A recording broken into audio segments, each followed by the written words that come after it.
സംസ്ഥാനം കടുത്ത വൈദ്യുതി പ്രതിസന്ധിയിലേക്ക്. നിലവിലെ സാഹചര്യത്തിൽ സംസ്ഥാനത്ത് വൈദ്യുതി പ്രതിസന്ധി ഉണ്ടാകുമെന്നാണ് വകുപ്പ് മന്ത്രി കെ കൃഷ്ണൻകുട്ടി പറയുന്നത്. 30% വൈദ്യുതി മാത്രമാണ് സംസ്ഥാനത്ത് ഉൽപ്പാദിപ്പിക്കുന്നതെന്നും ബാക്കി പുറത്തുനിന്ന് വാങ്ങുകയാണെന്നും മന്ത്രി കൂട്ടിച്ചേർത്തു.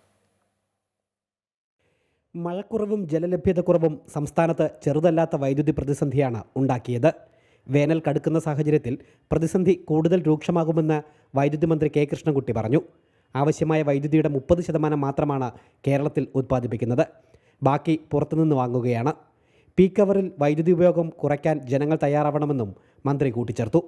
30% മാത്രമേ ഉൽപ്പാദിപ്പിക്കുന്നുള്ളൂ.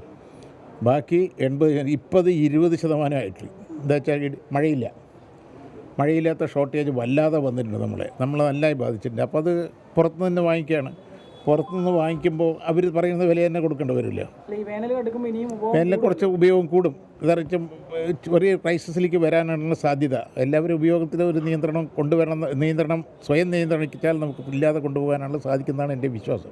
സംസ്ഥാന ബജറ്റിൽ വൈദ്യുതി നിരക്ക് വർധന സംബന്ധിച്ച പ്രഖ്യാപനം റെഗുലേറ്ററി കമ്മീഷന്റെ തീരുമാനപ്രകാരമാണ്.